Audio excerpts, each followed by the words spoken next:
In a vast wasteland of entertainment where radio has become obsolete, stands an embittered man teetering at the edge of sanity. With help from radio friends, he's about to embark on a global mission that would change the course of history as we know it. Broadcasting live from the secret studios on the banks of the Brandywine River in Delaware is Mitchell K.C. Hill.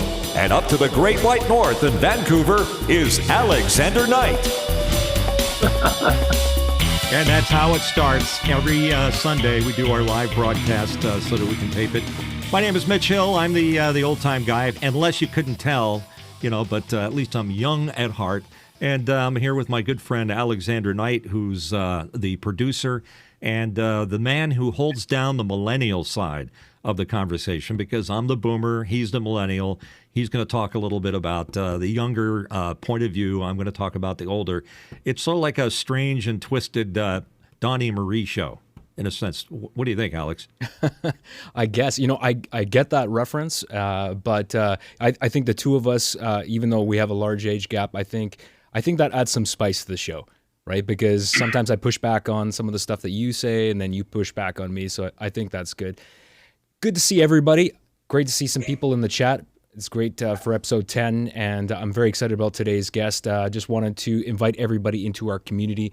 We like to continue the conversation after the show here, so I'm going to pop this little QR code on the screen here. 10% battery. You can actually, plug in power. If you just scan that QR code there, you'll be able to get into our Discord community, and you'll be able to get into there and continue the conversation. Let us know what you want to hear on the show, what you don't want to hear.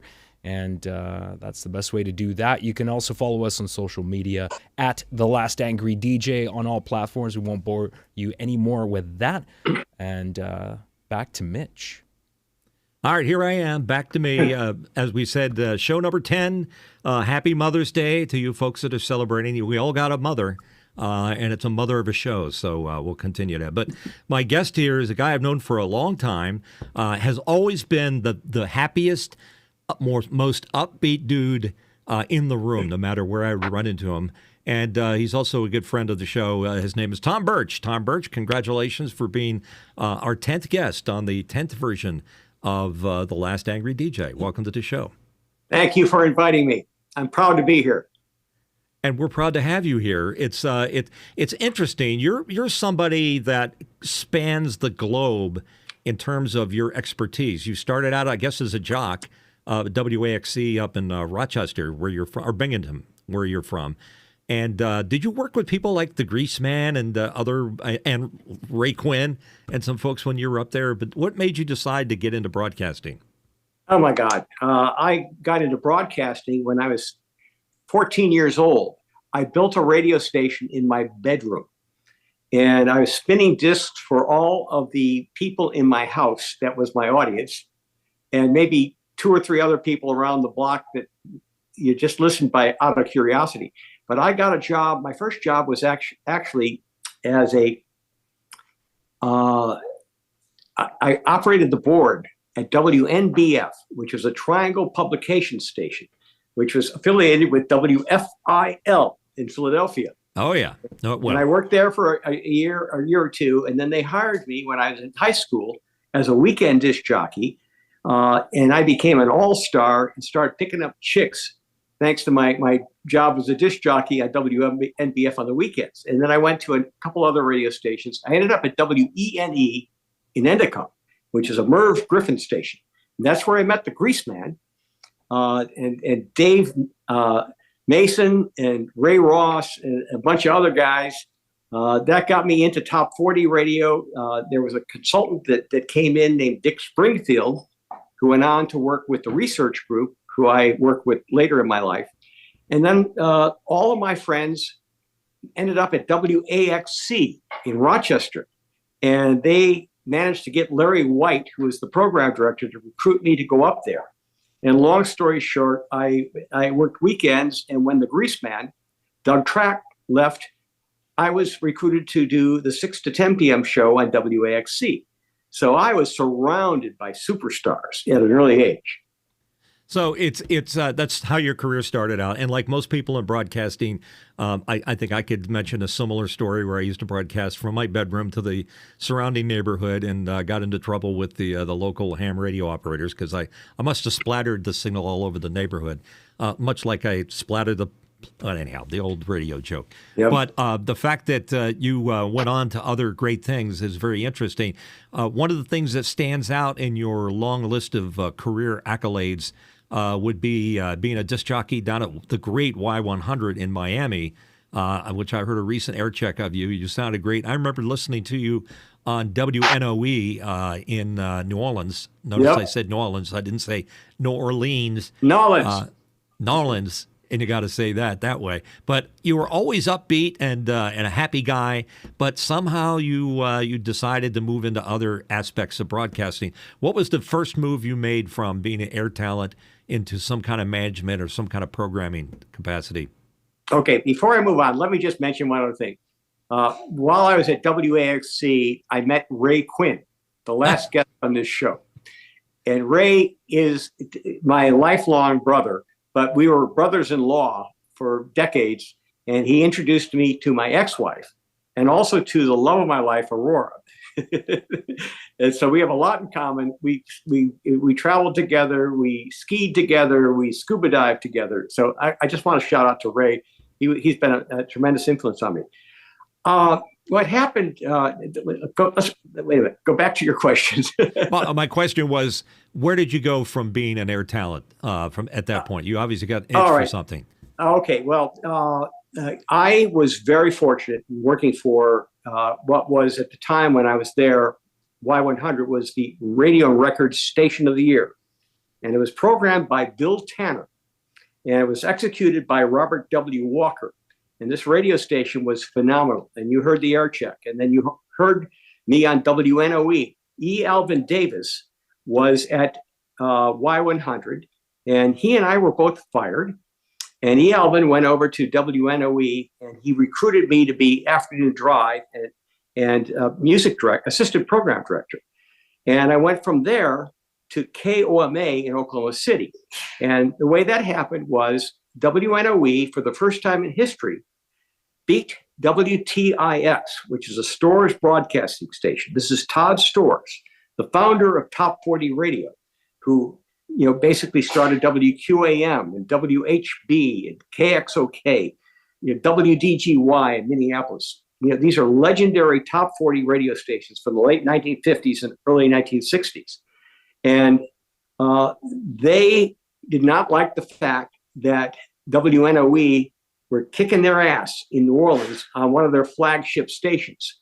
So George Bud Armstrong recruited me to go to KOMA in Oklahoma City, another storage station. Now, if anybody who's listening to this knows anything about radio in the 1960s and 1970s, if you lived anywhere west of the Mississippi after hours, you could not hear any other radio station other than KOMA, which is a 50,000 watt radio station with playing top 40 radio. It was fantastic.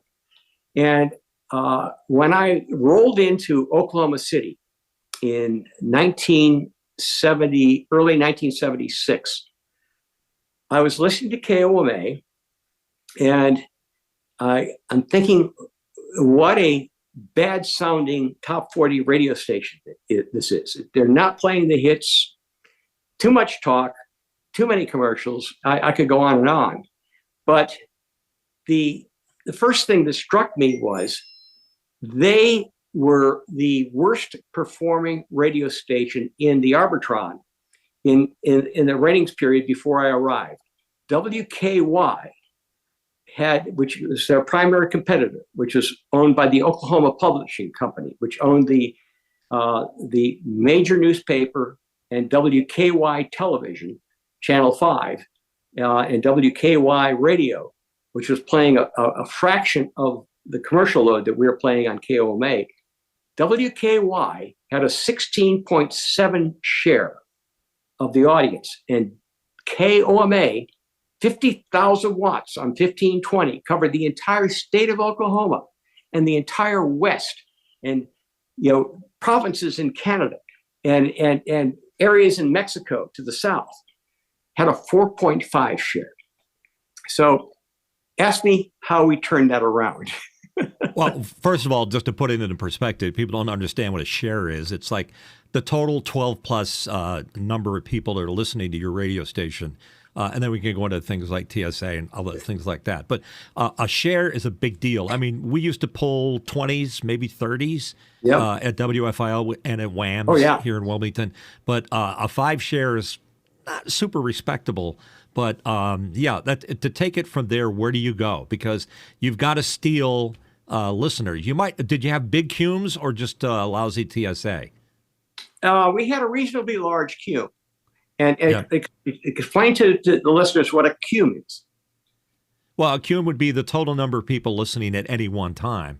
That's right. The number of different people that are listening. Yeah. You want to convert those into quarter hours, which is like somebody that listens, you get 1 point for each quarter hour on the dial if you look at it. If they listen for from 0 to 15 after the hour to 20 after the hour, they get 2 points because they got 2 quarter hours in there. So that's the best I know of it. Well, here's what happened at KOMA. In college, I did survey research, and I understood how to go out and survey what people were thinking about things. And I was monitoring what was going on around the country.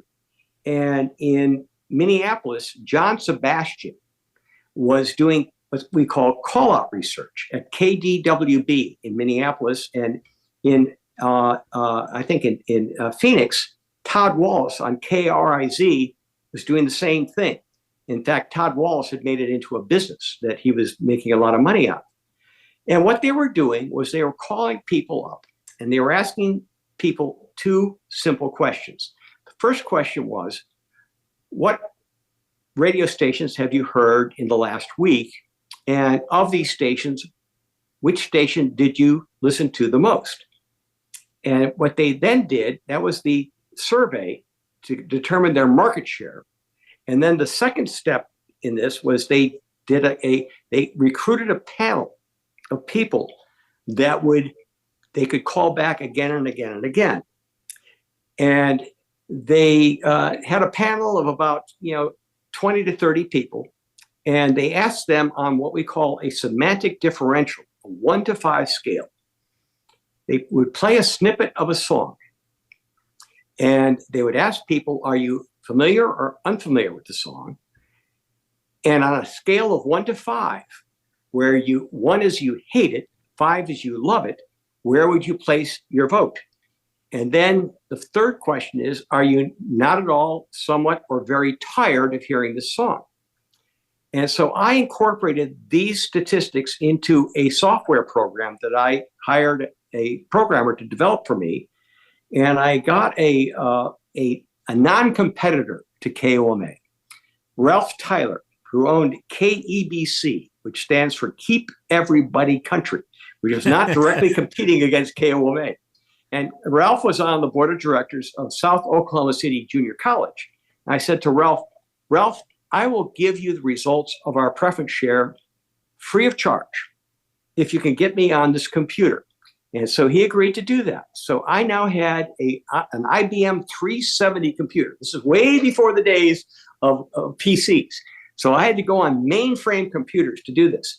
So we started doing this research at KOMA. And I ended up tightening the playlist from, they were probably playing 40, 50, 60 current and recurrent titles. I tightened it down to 13.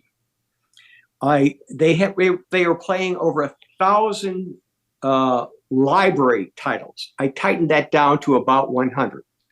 And in the process of doing this, we took KOMA from a 4.5 share in 1 year to a 10.6 share and beat WKY for the first time in 20 years. They had a 10.1 share. So I got job offers out the wazoo after that.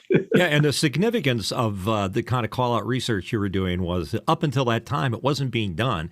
It was up to the music director at the station, and mostly stations would and record promoters were coming in. The program directors were playing the songs that they were getting paid to play.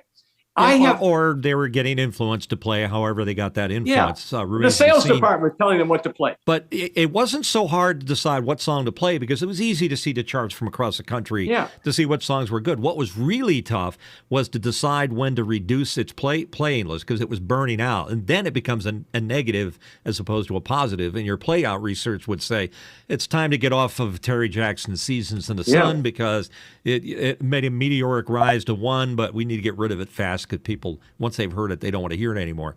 So all that research was very, very valuable, and you were one of the first to do it. So congratulations. What did that take you in the ratings and music research business? Oh my God, I got job offers left and right, but the 3 most significant job offers I got after taking KOMA from worst to first was Dan Mason called me to offer his position at Z93 at First Media's station in Atlanta. And I was offered a job at Metro Media's WCBM in Baltimore.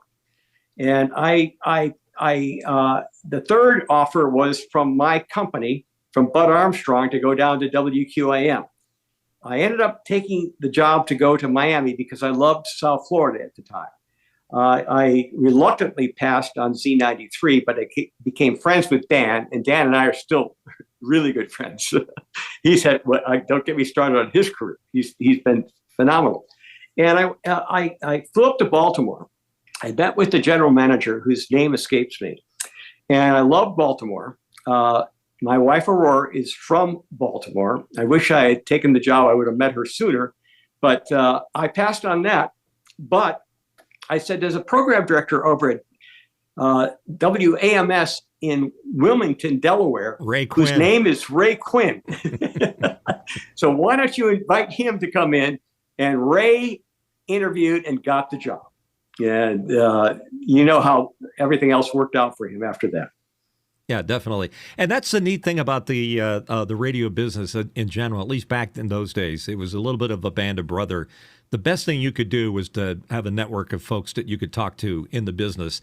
Oh, my God. Decisions were being made that involved people all over the country. And, for me to be isolated at WFIL and not have a bunch of friends that I was calling all the time kind of limited my choices when the time came to leave there. I should have gone to another market, which I didn't. I just decided to get out. So for you, you were bouncing around into programming at this point and doing research, which made you a very valuable commodity to fix. You were a fixer, I assume, at that point in your career. The people hired me to turn things around. And that's why I was sent down to Miami. And sadly, I replaced Jim Dunlap, who was a legendary top 40 jock on WQAM. And I didn't realize that they had let him go because they wanted to bring me in. I thought that he had left voluntarily. And so when I arrived in Miami to take over his position as program director at WQAM, I had a very cool reception. So it took me some time to make friends and try to get acquainted with everybody, but I finally did. And we plugged our research ideas into WQAM. I went to work at the time for a guy who I consider a big brother that I never had, Ron Ruth. I don't know whether you ever heard of him, but Ron is an amazing guy, and he was so helpful to me. He got me on the University of Miami computers through his influence. And so we plugged in all of our research systems into WQAM, and things started to turn around right away. And I worked a deal with Stores Broadcasting that in return for me not asking them to spend their money on the research that we were doing at the local level, they would allow me to syndicate the preference share studies that I was doing to other radio stations in our markets. So I immediately, my predecessor at KOMA was Charlie Cusack. And Charlie went out and recruited some other stations to pay for it in Oklahoma City. And then with the help of Ron Ruth recruited most of the major radio stations in Miami to come on board to take our preference share study. And let me just interrupt a second, Tom. Yeah. At this point, most stations decided what music was happening elsewhere in the market by Billboard and Cashbox, and then the tip sheets like Friday Morning Quarterback with Cal Rudman. Bill Gavin had a great. It was the blue sheet stuff. There was a lot of sheets out there. Bobby Poe. So at that point, you kind of like jumped to the top of the heap because you had some decent research behind it all. Well, it wasn't people just picking. You know, Mitch, I was not providing any guidance on music. All I was providing through my preference share studies was, here's where you are every week. And we turned them out weekly. So every week you could see where you were in the market. And the way I expanded what became, Birch Research, Birch Radio, was thanks to Ron Ruth's influence in Florida. He knew all of the major general managers in not only South Florida, but in Florida. So he took me into West Palm Beach. He helped me open up Orlando, Tampa, St. Pete, Jacksonville. I expanded this service throughout the state of Florida. And one day in 1979, I woke up and I looked at the numbers. I'm earning $30,000 a year as program director of WQAM, and I'm earning $100,000 a year from my research. And at that moment, I resigned. Yeah, the light bulb went off and it said, hey, let's follow the money here. Yeah, exactly. So that was the beginning of Birch Research or ratings. And the information went further than just the music. It went into the radio station positioning. I guess you were competing with the big people. I was still doing music research for a few radio stations. I was a consultant to WQBA FM. I worked with Julio Rumbau and Herb Levin, who ran WQBA FM for Susquehanna Broadcasting. So I was their music research consultant, and I did call-out research for WQBA FM. And I also, more importantly, was the music research consultant for Q105 in Tampa that owned Tampa. And I would like to take some credit for the fact that they did that because they had my call-out research. And I was the music research consultant for Y100, my alma mater.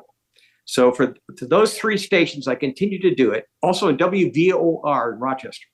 But I curtailed that in the early 1980s as my ratings company grew, and I didn't have time to continue to do it. But during the late 1970s and early 1980s, I was providing the playlists to these big radio stations. And the interesting thing to point out is that prior to this type of information, the call-out research you're talking about, and a little more scientific approach to it, is that stations made decisions based on what other stations were doing. And it's a weird cyclic relationship because, well, we're going to play this song because it's number one in Lickskillet, Alabama somewhere. It went from it went from 10 to 1 in one week. A lot of times it was just the whim of the music director. Oh, we'll just move it up here. Yeah, there was no science. Call-out research enabled program directors to make decisions based on the data. Here's what people are really listening to. Here's how much they like the songs. And here's how tired they are of hearing it. And when you did that, the range of stations, or songs rather, that you would play went from here to here. Now explain for people that are curious about the way radio worked, and that's one of the things we like talking about here, is that why was that important at a radio station to have all of that research and data versus just let's say a well-known disc jockey, Murray the K or whoever it was, that just played what he liked and they liked him because he had that kind of leeway. It went from the point of the disc jockey on the air just playing what the heck he felt like versus a little more science involved and a little bit more of a consistent sound and greater ratings. Explain what that transition was. Well, the transition is that we learned how people actually use radio. The average listener in this case, we're talking about top 40, listens maybe 20 to 25 minutes per day in maybe one or two sessions per day. So if you're playing everything on the planet, you're not going to please them. So what you need to do is find out the songs that this very important group of listeners want to hear, and make sure that you delight them during their 20 to 25 minute sessions that they spend listening to radio. And if you can do that, now they're not going to listen to your station all day long because they're going to get tired because they're going to hear the same songs over and over. But most of the people are not listening all day long. So if you want to raise your ratings, you have to delight the vast majority of audience that listens for short segments. And that's what we did, at the stations that I programmed. And that's came into view what we used to call passive and active listeners. Yeah. And when we were up against WIBG at WFIL back in the early days before I was there, they were able to eat WIBG's lunch because IBG was a very successful station that played whatever the heck it wanted. But now all of a sudden in that 20-minute window of opportunity, FIL was playing a hit song more and more Just often. the hits. That when they were punching back and forth, they'd be hearing a secondary song on IBG, but they'd be hearing a smoking hit on FIL. Exactly. So the choice was made. Like, That's an active listener. Boom, right on. Just like WABC in New York. Rick Sklar understood this at a very early stage, long before I came along, that he understood how people listen. And Rick found this out because he went door to door, interviewing people in their households and asking them how they listen. And from that, he developed he probably played more than 13 records, but 13 to 15 records, and rotated them over and over and over with just a few oldies mixed in. Yeah, when we played a hot song, our hot playlist was maybe basically what people would do, again, for the folks that don't understand but are interested how it used to be. You'd break the radio hour into a clock. Yeah. And you'd have Power, which would be like 5 or 6 top songs that were just huge hits. And then you would have other categories, oldies, secondaries, recurrents, songs that are going up the chart and down the chart and so on and so forth. And that mixture became the format of at least at the time, a top 40 radio station. But that balance that you're using, that data that Tom is talking about, was so important to deciding where these songs would be in the clock. That made the difference between being a number one station in the market. And if you didn't embrace the technology, you're going to be a loser. It was a tough time. I agree. So you made that transition to providing that kind of data using call-out research and various, whether door-to-door, which I think is hilarious. It's a great story about Rick Sklar. And made a transition into ratings, which is a very interesting subject for broadcasting, because ratings determined whether you get to keep your job. And most ratings were done 4 times a year during the major changes of the seasons. And in smaller markets like here in Wilmington, I think we did a fall book with Arbitron. And then when I was at FIL, they were rating us every quarter of the season. It was like spring, summer, fall, winter, etc. And then it got to the point where Arbitron was doing monthly ratings.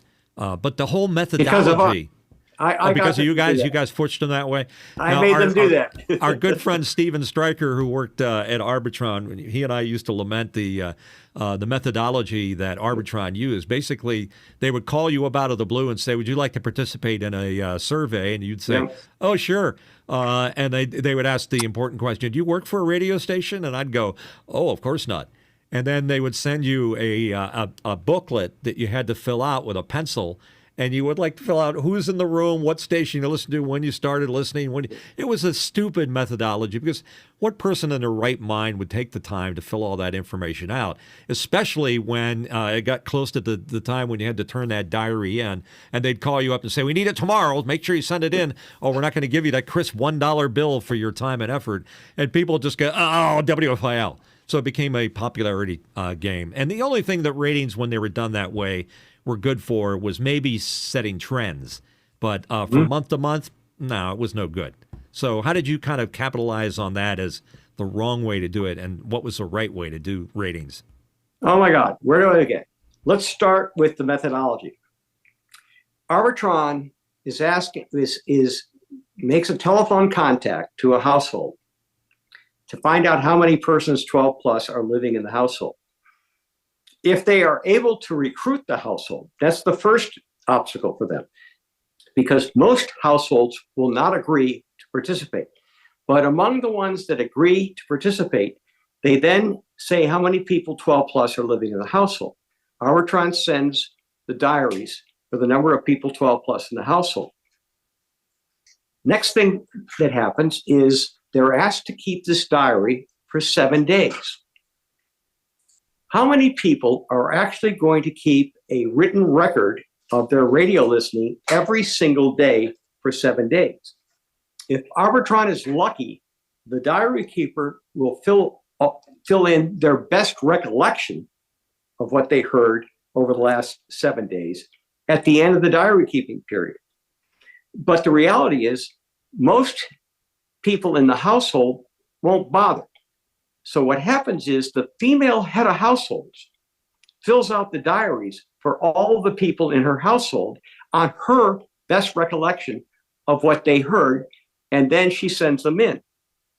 So let's go back to the first problem, the response rate. Arbitron's response rates when we were competing against them were under 35%. That meant that of the population that they were seeking to, the sample that they were seeking to represent the population, only 35% responded. Now that would be okay if the 35% responders had the same listening attributes as the 65% non-responders. But that's not the case. Survey responders have very different listening attributes than responders. Non-responders tended to be much older. They tended to listen to easy listening stations, news talk stations, etc. Non-responders tended to listen to top 40, urban, rock, and classic rock. So you would get completely different results if you reached a larger group of the population. The telephone methodology that we used when we were competing against Arbitron in the 1980s, we would recruit a single person per household on a telephone interview. And all of our interviewing was done over the phone. Nobody had to fill out anything. So we would call people up, and because we had a problem recruiting men into our sample, we would ask to speak to the oldest male in the household. And if we could get that guy on the phone, we'd interview him. But otherwise, we would speak to whoever was available, and we'd ask them to recount to us their listening over the last 24 hours. And we'd guide them through day part by day part, thinking back to, if the call was made at 3 p.m. on today, we'd ask them to go back to yesterday morning between 6 a.m. and 10 a.m. Did you listen to the radio? Yes or no? If yes, when did you start listening? Well, I listened at about 7 a.m. Was that a few minutes before or a few minutes after 7 a.m.? And then we record the exact time. When did you stop listening? Same routine. Was that the exact time that you stopped, or a few minutes before or after? What station did you listen to? And if they can't give us the call letters, what was the name of the station? Was that station on AM or FM? Now, this is the type of thing that you can accomplish in an interview that cannot be accomplished in a diary. So our response rates overall nationwide were over 55%, whereas Arbitron's were about 30 to 35%. So we had a vastly higher response rate. As a result, when we went in to pitch what we were doing with the Birch radio methodology to the major advertisers and agencies, we got the attention of the media research directors. We got BBDO New York in 1985, the largest spender on radio advertising, to switch from Arbitron to Birch because of our methodology. We got McCann Erickson later in 1985 to switch. That's Coca-Cola, to switch from Arbitron to Birch. We got McDonald's to switch, on and on and on. We ultimately ended up with a 40% share of advertiser and agency, I'll call it proprietary usage, where they would use our rating service as the source for determining pricing on radio stations. But unfortunately, the recession hit in 2008 2021, and we only had a 40% share, and Arbitron still had a 60% share.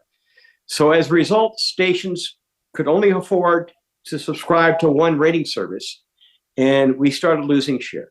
And that was the beginning of the end of Birch Radio. And the significance of all these ratings, folks, is that fortunes were being made and lost on the basis of the ratings, whether it was Arbitron or Birch Radio, or if you go way back to Pulse, for example, which we did do call out way back before Arbitron smoked them. And Hooper. Pardon me? Hooper. Oh, Hooper, They did Hooper did what we call a coincidental. It was a very simple. They call up and they ask, "Are you listening to the radio right now? Yes or no? If yes, what are you listening to?" Give the station. Boom. Interview over. And if you ever question the veracity of the data that Arbitron used to get, we used to hop in the car and go down to Beltsville, Maryland, and take a look at what were called the mechanicals, which were the actual diaries that they used to crunch into this data set. Like you could find out the weighting factor. One of the critical demographics was 18 to 25-year-old men. In some markets, you might have 1,000 diaries in tab, and out of that, there were like 20 or 30 diaries for 18 to 25-year-old men. So the weighting factor for that 20 or 30 guys was hugely disproportionate for other age groups and demographics and psychographics. So Mitch, I used to go in, not to Beltsville, but to their later locations, and I would look at the actual diaries, and it's frightening. Most of the diaries are filled out by people over the age of 65 and primarily female. And that's they are representing what younger demographics are listening to. And it's faulty. It's just wrong. Yeah. And that thing that you probably heard all of us, whenever we talk about the ratings, say the same thing over and over again, is that methodology ruled the roost for who got to stay at what station. For it, radio was a swinging door for a lot of talent, because you just had to deal with the fact that you were good for a while at some radio station. Then it was time to go because the ratings weren't good and they couldn't justify the salary they paid for. I always felt when I was on the air, I didn't want to be the highest paid guy, because that was the first guy that was going to get the axe when the numbers weren't that good. If I had a mediocre salary, I could sort of truck along at a reasonable level as long as I could get away with it. So ratings were still are a big factor involved. What made you get out of the rating business other than the recession of the aughts? Well, I got out of the business because I was forced out. Let me tell you a couple stories that might be entertaining. We sold Birch Research to the United Dutch Publishing Companies, VNU, and that's an acronym for a name I can't pronounce. But VNU had a company called VNU Amvest, and they bought companies like Claritas in the United States. That was before us. And then they bought a minority position in my company. And we sold out a minority position in our company to VNU in early 1986. And we had a nice run with them for about a year. And in early 1987, VNU bought a company called Scarborough Research. Now, we had a provision in our partnership agreement that provided that I would have the opportunity to participate in any acquisition by my junior partner, and I was the majority partner. Birch Research, Tom Birch, owns 70% of Birch Research Group, and VNU owned 30%. And they did not report to me that they had made an attempt to acquire Scarborough. So I took them to task on that they had violated an important covenant of our partnership agreement. And in response, the managing partner, Hans Nikes of VNU Amvest, said, "I would like to make a proposal to buy out your position so we can complete this deal with Scarborough." So this is in May or June of 1987. I said, "Okay, come down to Miami. Let's meet in our attorney's office. We were represented by Howland & Knight, the largest attorney in the state of Florida, one of the largest law firms in the United States. I said, come down and meet with us. But before we meet, send me a letter of intent on what your proposal is for the valuation of our portion of Birch Research Group. So we waited all day long on the day before the meeting. No letter of intent arrived until about 11:59 p.m. on the night before the meeting. And the letter arrives, and the proposal is absurd. The valuation that they were placing on my shares was ridiculous. I had my attorney from Howland & Knight with me at 11:59 p.m. And I had my at the time, Bill Engel and Bill Livick, who were top guys with my company, with me. And we stayed up until 2 or 3 in the morning preparing our response. And so our response was, we went through the letter of intent, and everywhere it said Birch Research Group, we changed it to VNU Invest. Basically, we turned the deal upside down and represented it to them. We stayed up all night, and the next morning, we got in before the meeting was to happen at the offices of Howland & Knight in Miami. And taking some cues from a book that was popular at the time called Winning by Intimidation. We lowered the chairs on their side of the table. First of all, I took the head position of the table where Hans always sat. So I planted myself at the head of the table. We opened up the shades. It was a bright, sunny morning in Miami, so it was blindingly bright. We lowered the chairs on the other side of the table. And then we took the 2 volumes of our partnership agreement that were hard-covered volumes, and they were color-coded with dozens of markers that showed that our counsel had meticulously gone through the agreements to review them. And so I sat there at the head of the table when Hans walked in with his attorneys. And they sat down, and we passed out the revised agreements to everybody in the room. And Hans looks at this and stands up, and he's angry as hell. And he says with his Dutch accent, "Lawyers, leave the room. I want to talk to Tom alone." So I signaled to our team, it's okay. So Hans and I met privately. His team left the room, and about 60 to 90 minutes later, we worked out a deal. And that's beautiful. It wasn't exactly what I wanted, but it was pretty close, and we got a deal done. And by the way, Hans and I, we were friends. I got together with him a few years later with his wife Ruth at his home in Georgetown in Washington. But this is one of these dramatic moments in my life that it was amazing. And so they ended up taking over majority ownership. So that was the first stage. I ended up leaving the company a couple of years later. They put a fellow named Chuck Leonard. He was a very talented manager, good guy, in charge of the company. They basically mitigated my role. I was not happy playing second fiddle. And so I ended up cashing out. I got a decent final payout from VNU. And in late 1989, I left and I rejoined Ray Quinn to buy radio stations. So that's how it happened.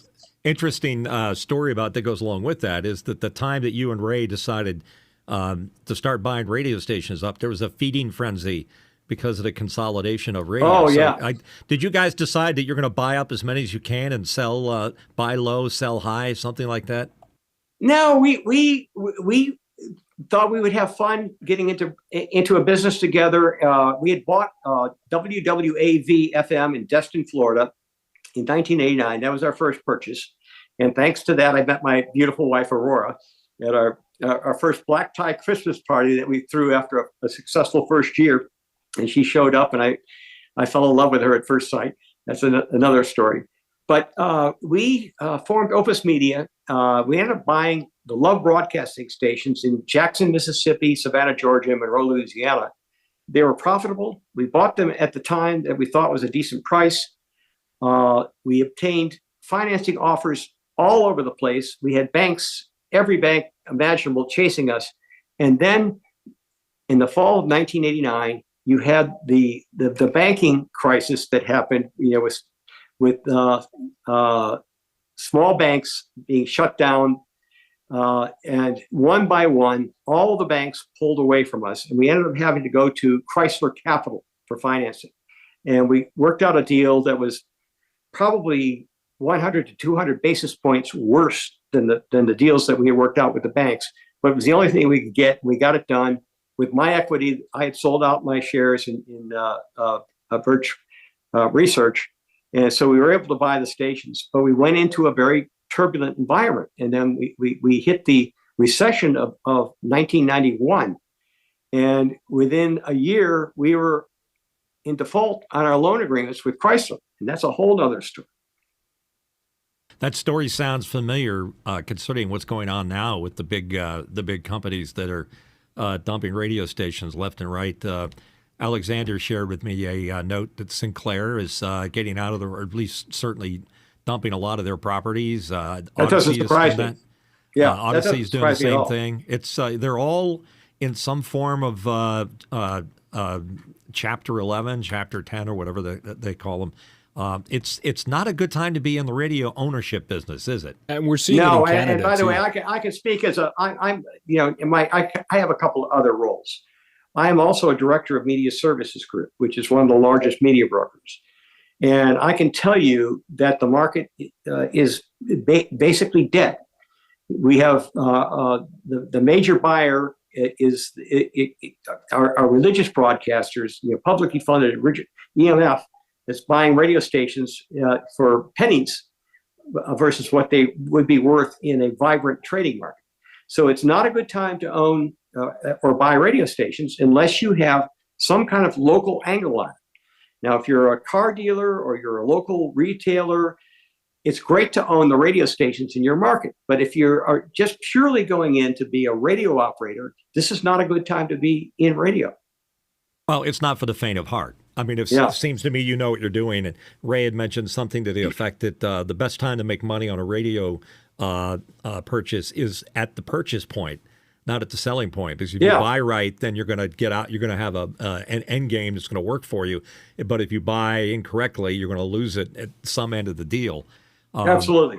It's a tough thing out there, and as I said, not for the faint of heart. I always thought, Tom, that no matter what else I did, and I've been involved in ad agencies and video production and other things, that I could always go back to radio, seeing as I was a major market jock at one time or another. And I'm pretty good at it.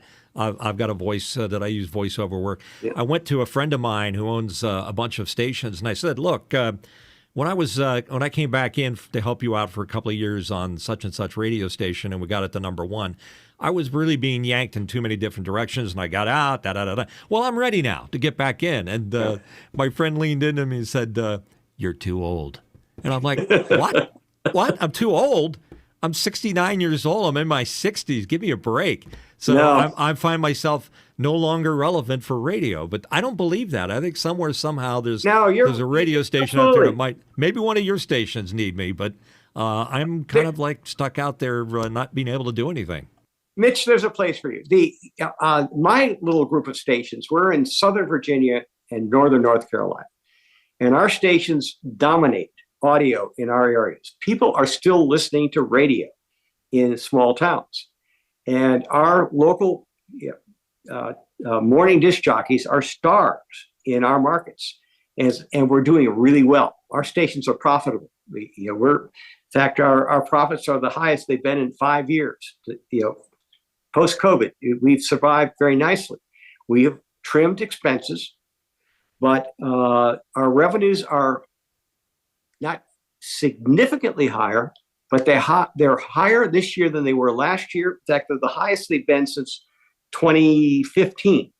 And that's because we have good people on the street. We have a great product to sell. And local advertisers see results when they put ads on our radio stations.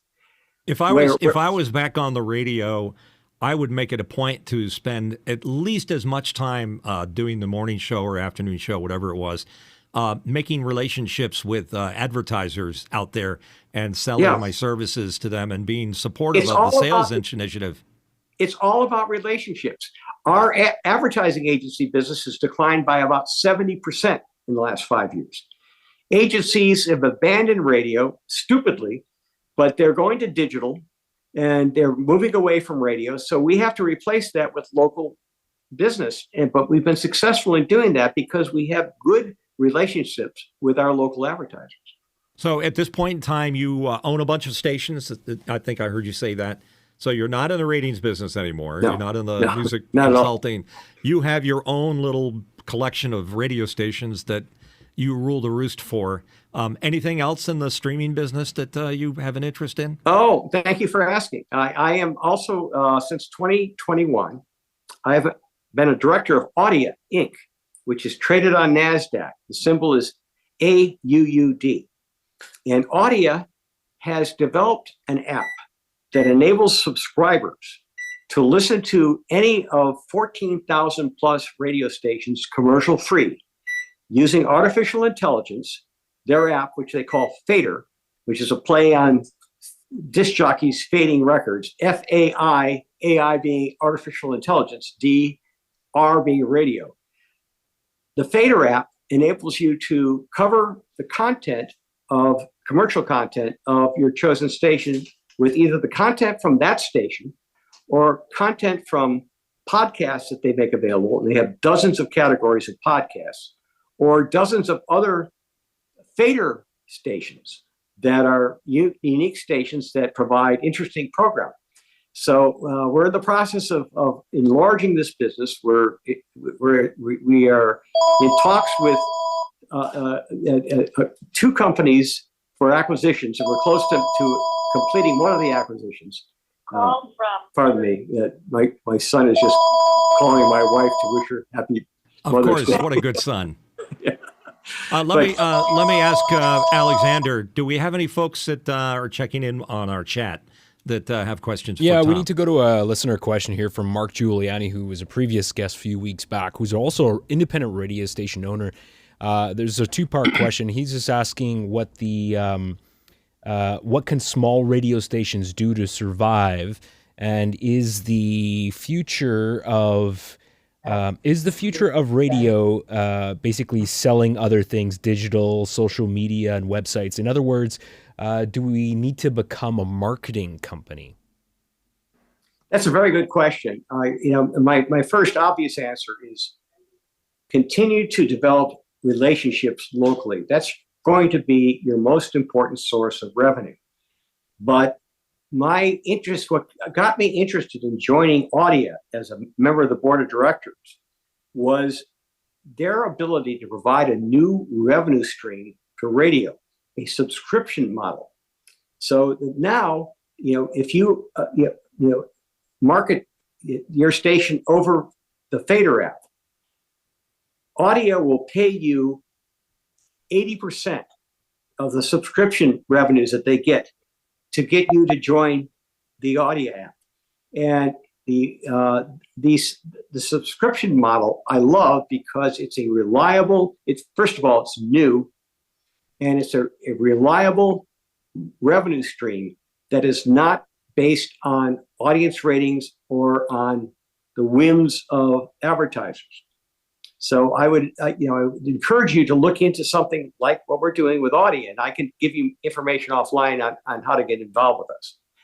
By the way, we're working on a deal with the IBA, the Independent Broadcasters Association, to enable the IBA members to buy a position in Audia as owners that I think would be worthwhile. And it's at the very beginning stages, and I don't know where it's headed, but we're starting discussions. And Tom, do you think that with independent radio stations that they need to focus more on hyperlocal? Is that how they differentiate from the sort of homogenous sound of current radio, where it's like everybody seems to be doing the same thing? Should they be going all in, laser focusing on that to bring more value to to their local communities and keeping those audience, keeping that audience and keeping them listening. Absolutely. Hyperlocal is the term that I totally endorse. You should be using the voices of local advertisers on their commercials. You should sound like you're use listener voices on the air. You should sound like you are the voice of the area that you're serving. If you don't do that, you might as well be Sirius XM. So you're not a fan of Sirius XM? Is that what you're saying to us here? I'm not going to diss Sirius XM, but you know what? They have a fraction of what radio, AM and FM radio, deliver. Sirius XM is not a competitor to us. They have a small group of people that like to listen to them, but they're not a competitor to us. So are you one of the kind of people that when your free trial, when you buy a new car runs out, you trade the car back in? I haven't bought a new car in 30 years. Oh, there you are. Good man. So along the lines of what Alex was asking on behalf of Mark and other people that are on our conversation here, how would you recommend a station that wants to just be internet only, or a hybrid station that wants to straddle both of those technologies? How do they survive in today's world of anti-music policing? They make it hard for you not to broadcast. How do you survive in this world? Well, you have to pay the music license fees, and that's a big problem. And one of the things that we've overcome with Audia is that we have come up with a masterful plan that the way we deliver our audio to subscribers is on the lines of the way television viewers record television programs using their video recorders. We are not in control of what the listener is listening to. The listener is in control. And unless you have that technology, you're going to be subject to license fees. And we own that technology. So if you want to do it, come to us and we'll maybe license it to you. Yeah, the general attitude that I get knowing people that like to stream is that the music companies have made it extremely hard to find a way to do it reasonably priced because they really don't want you in the business. They don't want you there. They don't want you streaming. No, you cannot make a living with an internet-only music source. I don't know how on earth you can make that happen. Alex, how do you feel about this? Because this is you're the streaming man, and you feel that some consideration needs to be made. I think the government has stepped in a few times, but how do you work it? How do you get a legitimate streaming service and make it work end to end? Well, I think that's the problem, and I'm gonna, because my background isn't working at radio stations necessarily or owning radio stations, but on the streaming end specifically, I mean, we're seeing, and we can talk about broadcast, but also the film industry with TV, and also just look at what's been happening with music, right? I mean, Apple and Spotify, the two big music streaming apps, I mean, they're not really making a whole lot of money, and artists certainly, unless you they're losing money. They are losing money. Absolutely. And also on the artist end of things, in order to actually make some money from it, you have to be at the upper echelon of tens of millions of actual streams of people playing your music too. So it's very hard to make money, which is why a lot of musicians, in order to make a living, they have to be putting out new music and they have to be touring it to support that. And also they have to sell merchandise. And the bulk of the music, the bulk of the money they're living is made from touring. And I don't know if that's going to change anytime soon. And also you see with the streaming providers that are doing TV stuff, movies, they're all cutting back, right? They're all spending less and less money putting out, especially since the strike as well. They're doing less because they have to worry about churn. Churn is a really big problem, and they're trying to ameliorate these problems now by, instead of releasing the entire season of a new program, they're just slowly dripping it out one episode a week because they realize people are binge watching all the shows and then immediately canceling and waiting for the next season, then signing up again and then canceling again. They're losing a ton of money. I mean, look at what's happening with Paramount too, right? Paramount is hemorrhaging money and they're looking at selling it. There's rumors that Sony may possibly buy Paramount, right? Because their IP is incredibly valuable. So I think we're going to continue to see a consolidation, not only in the broadcast industry, but also in the film industry. There's too many platforms. There's too much choice. People are having subscription fatigue. They don't want, it's becoming like we're going backwards almost to cable TV. Remember when you were spending hundreds of dollars on cable TV? Well, it's happening now with streaming because you got to have Disney, you got to have Sony, you got to have Paramount, you got to have Peacock, you got to have Amazon, there's too much choice right now, and that's part of the problem. Well, they got to have a plus next to their name in order to be considered. Like, I love Disney Plus when Mandalorian and the Jedi whatever knockoff that they were doing this week was on, and now we're sort of in between, and I'm not into the cartoon so much. So Disney, now I look at it every month when I get that $20 bill or $30 bill, and I'm like, is this the month that I get rid of that? Paramount seems to be hanging in there. The consolidation helps, like Max, which is HBO and a bunch of others, including Showtime, I think. Showtime's with Paramount, sorry.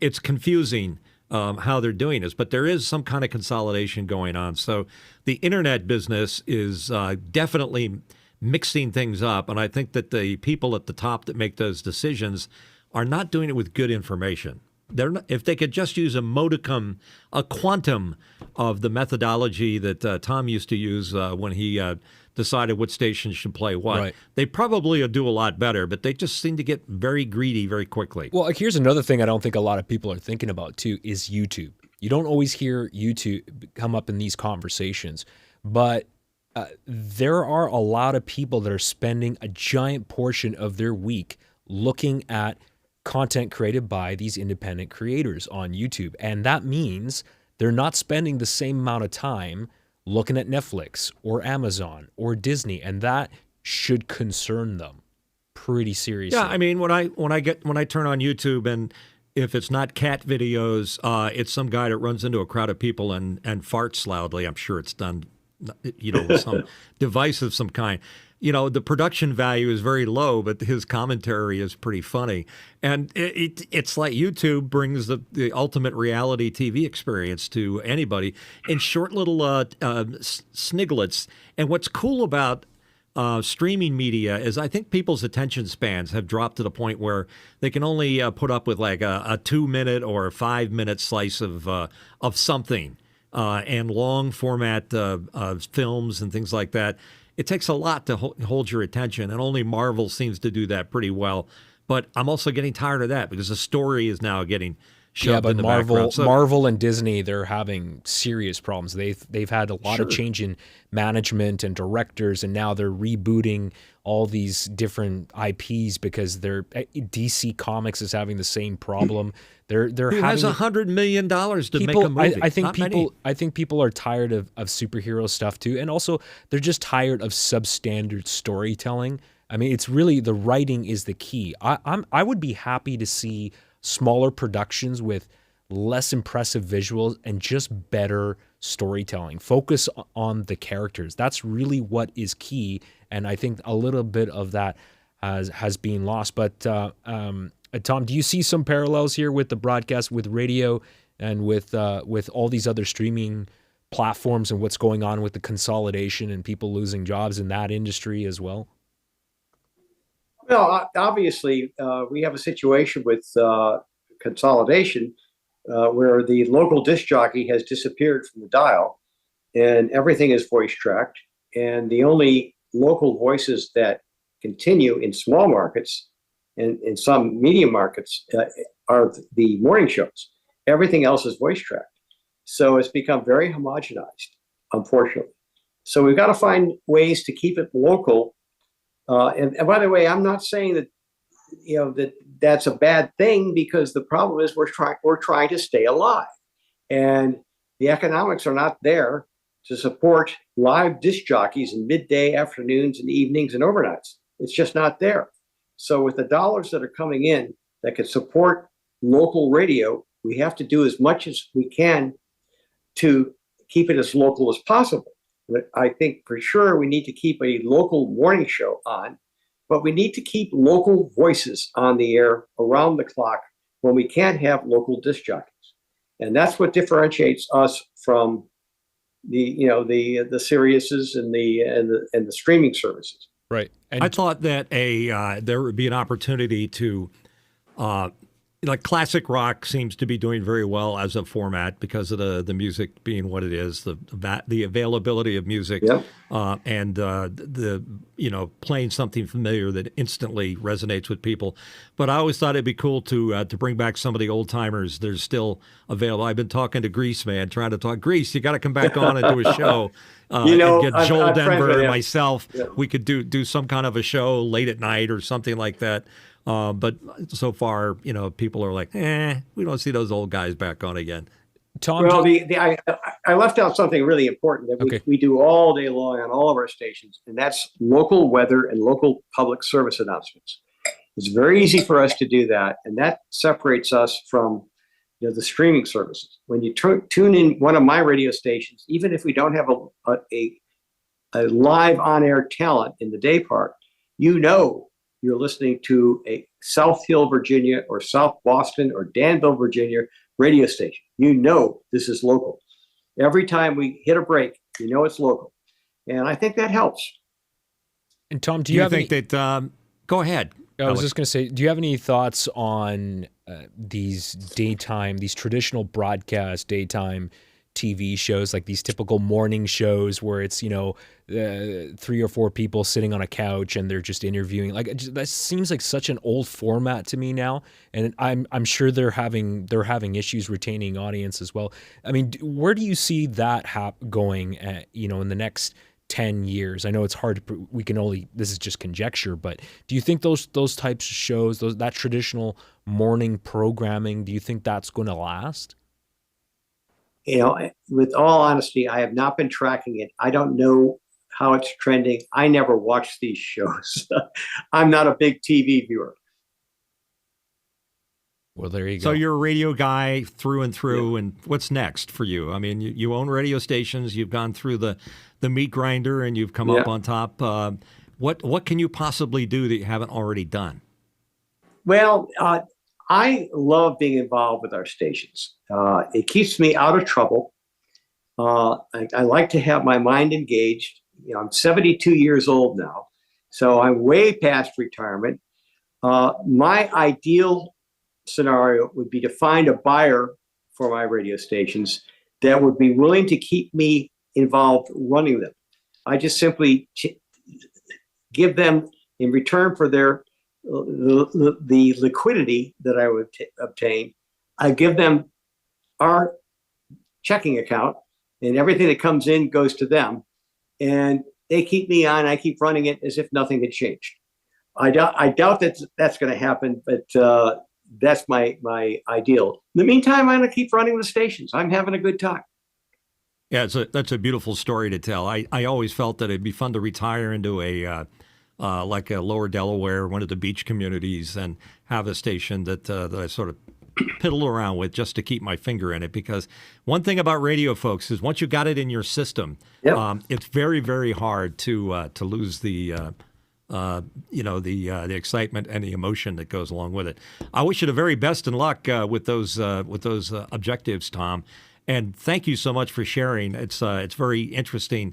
You're not typical of somebody that's in the broadcast business. You've seemed to traverse a lot of different levels in a lot of different ways and come out on top. So you're able to see the end game at the end, which means you're a very smart man or extraordinarily lucky or a little combination of both. How's it work out? Thank you. I'm still having fun. I've got a great marriage. I've got great kids. I love living in North Carolina where we live. I love my team. I love our radio station. So I have no complaints. All right, thanks so much. Good to have you here with us today, and perhaps we can get you back as things develop. Because as Alexander has pointed out, it's a moving target. We really don't know how all these hybrid radio stations or technical streaming capabilities will change, or if the music record companies lay off a little bit to allow more people to do what they do on YouTube with music. So it's quite an interesting story. Alex, you have anything that you want to add to that? No, I just wanted to wrap up and just remind people that if you'd like to participate in this online community, I'm going to plug this again here. You can go to this QR code over my left shoulder. If you scan that, that will let you into Discord, where you can participate and continue the conversation. So please do that. We look forward to seeing you. And of course, you can find us on TikTok, Instagram, and Facebook at The Last Angry DJ. And thanks to everybody actually for subscribing. We keep growing this community every week, and I think we hit a nerve. I didn't think, I thought if we get 10 people to watch the show every week, I'd be happy, but we're at 73 so far. So far, so good.